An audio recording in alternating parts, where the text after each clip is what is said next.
Alright, Darren, you ended up top 32 with Trickstars, that's correct? Yep. Is there anything you want to say before you go to the list? Yeah, so I really wanted to play Spiral because I like to play the deck that does the most in the turn and has the highest ceiling.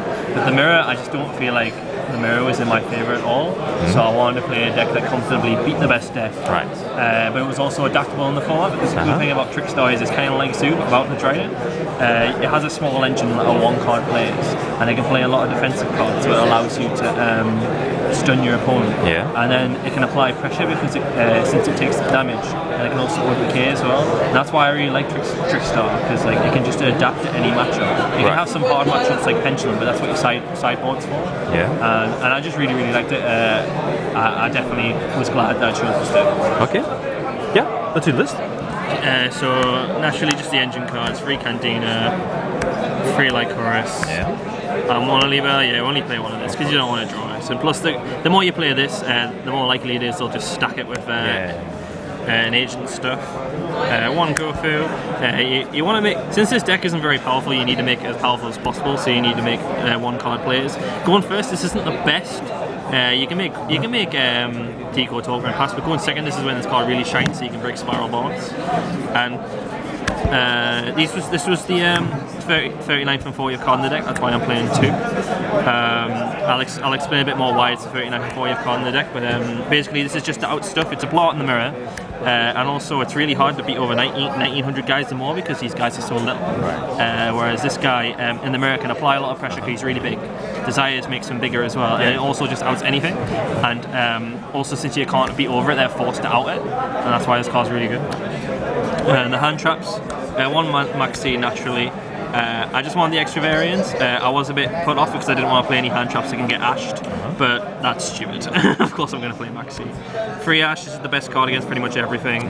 It's so the hand traps I'm playing, I want to be adaptable for every single matchup. I didn't want to play like Spiral specific ones because like I say, I expected to play some Pendulum, and this deck really struggles against Pendulum, so I wanted to play hand traps that were good against everything. Right. That's why I played Free Ogre as well.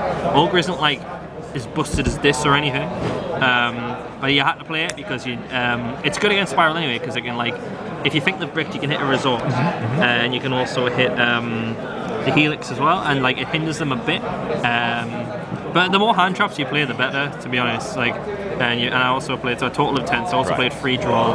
This is like really good because obviously you can just stop an entire turn against Spiral. It's not fantastic against Pendulum, but the fact that you can do this in Reincarnation just makes it so this is stable. You just can't not play this card. That's the monsters. Spells, just engine cards again, maxed out on engine cards, played 6 of that. You just want to see an engine card, you need to see this at Cantina to get your stuff going. And once you get that going, if you've got a load of defensive cards, like I say, it's just like Zoo, it's really hard to beat because it just keeps follow-up. And the fact that Licorice bounces it back as well just gives it another follow-up, just makes this deck so good. Free Pot of Desires. If you play any less than this, I just think you're an idiot. This card's just so powerful, like surely you would, I don't care that it banishes 10. I've resolved 2 in this in a game, and the fact that I've drawn 2 is insane. It says draw 2, why wouldn't you want to play free? Like, this isn't a combo deck either, so you just don't care that you banish anything. Like sometimes you can banish all your Trickstars, but it doesn't matter because you've got cards like this, Scapegoat. Like, this card is one of the best cards in the game, I think. Just because, like, since this deck is not very powerful and its ceiling is pretty much non-existent, this card is incredible.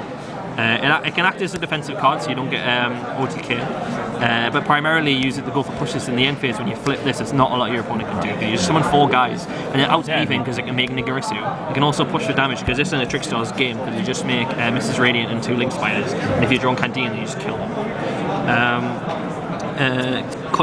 I played these 2 as well, which is a bit conflicting because like you primarily want to play cards that are good going first or good going second, and I don't really like playing these cards and something like this as well. But since this deck is so adaptable and it needs to beat everything, you just need the extra variants, and even if you start, it doesn't matter because like you'll have at least 2 defensive cards with this, so you can just hold this, and if it comes to the point where you've bricked, then you just bricked, haven't you? You just need the extra variants in this deck because it's not very powerful, and these cards are just so powerful as well, and they just beat pretty much everything. Even if Spiral go off, this can be tricky and it just leaves them a sleeper, and quite often if they're on like low damage, you can still push through a sleeper with Scapegoat as well.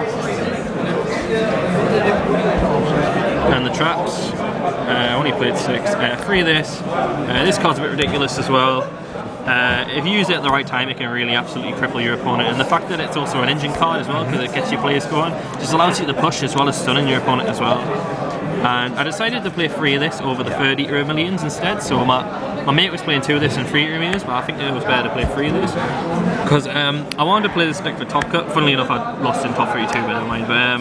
But I thought it would be better to take advantage of all the Spiral players wanting to go second. So I valued this card much higher, because if you draw this, you just save it for like a Gofu, or if they summon a guy. As long as you remove a guy on the board, sometimes they can struggle to make a Helix, and even if they get a Helix on the board, then you just strike it.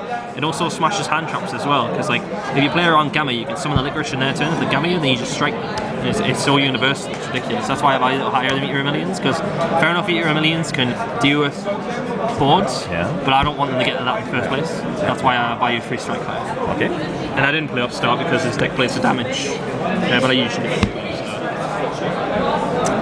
The extra deck, I played the Scapegoat Squad, so I played 2 Link Spiders and a Mrs. Radiant.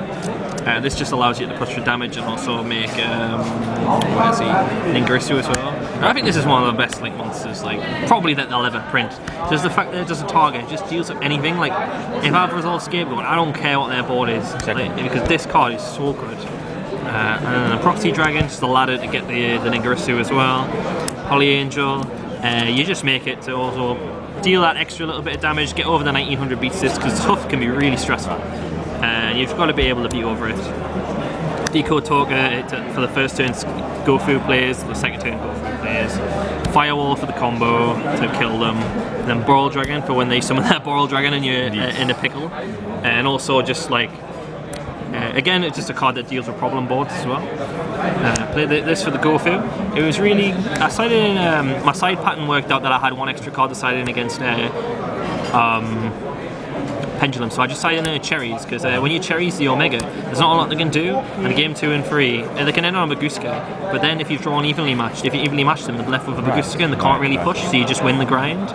But it wasn't just there for Cherries, it was obviously there for the Gofu mostly, but the fact that you could use it as a Cherries target was really good as well. This card to make it so that I can outstuff, obviously. Baguska again can be used as a Cherries target if you're playing like Pendulum, if you're scared of this. I wasn't really scared of this. Pendulum gets stuck under this and then like they can't really play. A lot of Pendulum players that I played just left them on this and I just ended up burning them to death because Licorice doesn't activate. And that was it really. And then the actual Cherries targets I played Dante because BA I thought would be well represented. ABC because you can get trashed by ABC and then of course this. Just in case a Spiral player wants to start, of course. Then I've got the Cherries. And the side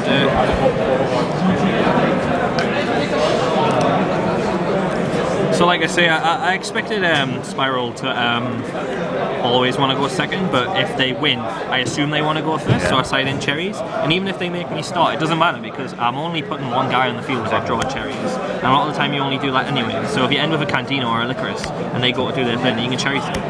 And there's not, like they can still do like quite a decent amount, but only if they're drawing a really specific hand. And bear in mind you'll have defensive cards as well. For the mirror, I sided 2 Thunder King. I don't think this is fantastic. It's a blot if they don't have it out, obviously, like any other Floodgate. But like the game I did side it in against Trickstar, I think I would have rather just summoned a Candina, so I'm not really sure on this card. But obviously, if it works, it works. But that's just like any other Floodgate. 2 Cyclone. Again, I go if I'm starting, I go really hard going first against Spiral, and I just side in like stuff like Warning and Heavy Storm Duster as well. Because if you're playing a decent Spiral player, they're going to play around Reincarnation, and they're going to set this stuff, and then they're going to activate Resort. Whereas this will just catch them, because not only are you getting rid of Resort, you can get in a really important engine card as well. And they always set the one that they prefer first, so you always hit the first one. And then this can also hit Resort, which is really powerful. And the reason I played this is because, in all honesty, I couldn't get the 3rd Chaos Trap Hole, but it worked out as my side in. It worked out anyway. I just sided in this against Spiral, and it's good because it just catches just Helix. And this card was really good against Pendulum, because if they go to Pendulum Summon or the normal Joker, then Strike can be awkward, but this just banishes them all straight up. and that's why it was really good. And you can see I've sided pretty hard against Pendulum because Pendulum's my worst matchup, whereas I'm not too bothered. And then the final is the win button against pretty much everything is evenly matched.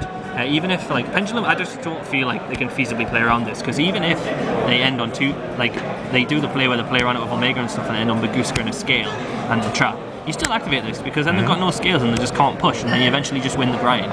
Yeah. And that's why this card is just ridiculous.